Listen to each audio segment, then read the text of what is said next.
தனக்காக கஷ்டப்பட்டு முட்டு கொடுத்து ஆன்லைனில் சோஷியல் மீடியாவில் வந்து விஜய்க்காக பேசுவாங்க. அவங்க எந்த விஷயம் அவர் இல்லைன்னு சொல்கிறாரோ அதே விஷயத்த அப்படியே கையை பிடிச்சி ஜோடியாக நடந்து வந்து விஜய் அவர்கள் நடத்தி காமிச்சிருவார். அவரை பொறுத்த வரைக்கும் ஒன்று தான், அவர் வந்து கனவுல ஆல்ரெடி முதலமைச்சர் ஆயிட்டாரு. அவர் திட்டம் சொன்னார், நான் வந்துட்டேன்னா ஆண் ஐஏஎஸ் ஒருத்தர் போடுவேன், பெண் ஐஏஎஸ் ஒருத்தர் போடுவேன், ஆண் கலெக்டர் ஒருத்தர், பெண் கலெக்டர் ஒருத்தர், ஆண் இடையாளர், பெண் இடையாளர், ஆண் எஸ்பி, பெண் எஸ்பி, ஆண் ஏட்டு, பெண் ஏட்டு, ஆண் டீச்சர், பெண் டீச்சர், எப்படின்னா அந்த ஒரு காலேஜ்லாம் இருக்குது. ஆண்களுக்கு தனி படிக்கட்டு, பெண்களுக்கு தனி படிக்கட்டு மாதிரி விஜய் வந்து முதலமைச்சர் ஆகி கனவுல, அதாவது அவரோட கனவுல, இப்போ உங்க கனவு தானே பத்தி பேசுறோம். விஜய் கனவுல முதலமைச்சர் ஆகி அவர் ஆண் முதலமைச்சர் ஆயிட்டாரு. கூட பெண் முதலமைச்சர் ஒருத்தர் உட்கார வச்சிட்டாரு விஜய். அந்த மாதிரி பெண் முதலமைச்சர் உட்கார வச்சு பெண் முதலமைச்சர்களோட ஜோடியா போயிட்டு இதெல்லாம் சுத்திட்டு இருக்கவர்களாம். அவர் தொண்டர் வந்து அடிபட்டு என்ன ஒரு நேற்று தஞ்சாவூர் போறாரு. அவரு தஞ்சாவூர்ல ஒரு காலேஜ் படிக்கிற பையன் காலேஜ் போறேன்னு சொல்லிட்டு கட்டடிச்சுட்டு படத்துக்கு போற மாதிரி கட்டடிச்சு இந்த ஆள் நிகழ்ச்சிக்கு வந்து போறான். வண்டியில போறவன் ஆக்சிடென்ட்டை கீழே விழுறான். முன்னாடி தான் இந்த ஆள் போறான், இறங்கி பாக்குறது இல்லை.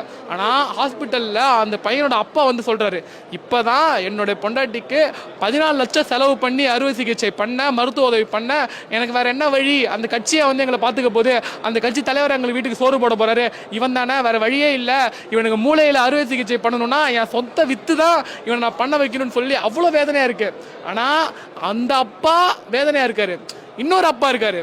அந்த அப்பா தான் பெத்த பசங்க, தன் கட்டின மனைவியெல்லாம் விட்டுட்டு இன்னொருத்தவங்க கூட ஜோடியா கல்யாண ஃபங்க்ஷனுக்கு போறாரு. அப்போ ரெண்டு யோசிச்சு பாருங்க, ஒரு ஏழை அப்பாவுக்கு என்னன்னா அவன் மனைவியும் பார்க்கணும், தன் பையன் வந்து உருப்பிடாம ஒருத்தன் பின்னாடி போயிட்டு ஆக்சிடென்ட் ஆகி போனா அவனையும் பார்க்கணும், சொத்தை வித்து அவன் உயிரை காப்பாற்றும், அவனை படிக்க வைக்கணும், அவனை காலேஜில் படிக்க வைத்து சொத்தை வித்த படிக்க வைக்கணும்னு சொல்றவர். ஆனா இந்த அப்பா நல்ல சினிமாவில் நடிச்சு அப்படி இப்படி ஆடி தன்னோட பசங்களையும் எங்க கட்டி விட்டாரு. தன்னுடைய மனைவி வந்து சொல்றாங்க, எனக்கு வந்து மென்டலி ரொம்ப ரொம்ப மன அழுத்தமா இருக்குது இவர் வந்துட்டு பிரிஞ்சு விவாகரத்தாய் போனா கூட பரவாயில்ல, ஆனா இவர் வந்து இன்னொருத்தவங்க கூடவே போட்டோ எடுத்து அதை போட்டு மன அழுத்தத்தை தான் உண்டாக்குறாரு.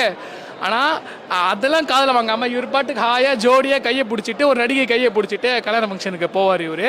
அதனால் மக்கள் சிந்திச்சு பார்க்க ஒன்று தான், உங்கள் கனவை நிஜமாக்குபவரை முதலமைச்சர் ஆக்கணும், அவர் கூட நிற்கணும்னு யோசிக்கணும். கனவுல முதலமைச்சர் ஆனவரை கூட்டு வந்து எங்கன்னா விஜய் அண்ணன் அழகா இருக்காரு, அவருக்கு நாங்கள் ஓட்டு போட போறோம், விஜய் அண்ணன் ஹேண்ட்ஸமா இருக்காரு, நாங்கள் ஓட்டு போட போறோம்னா, அவர் எங்கள் விஜய் அண்ணன் நல்லா டான்ஸ் ஆடுவார், உங்களால் டான்ஸ் ஆடுவார்னா, அவர் டான்ஸ் ஆடுற ரீல்ஸ் எடுத்து பார்த்துக்கோங்க, என்னன்னா பார்த்துக்கோங்க. அவர் அப்படி போடு டான்ஸ் ஆட மட்டும்தான் லாய்க்கே தவிர, நம்மளுடைய கனவு என் குடும்பம் நல்லா இருக்கணும், என் குழந்தைங்க நல்லா இருக்கணும், நாளைய தலைமுறை வளர்ச்சி அடையணும்னா எங்களோட இந்த மாதிரி கனவை மெய்ப்படுத்துகிற முத்துவேல் கருணாநிதி ஸ்டாலின் அவர்கள் தான் மீண்டும் தமிழ்நாட்டை ஆளணும்.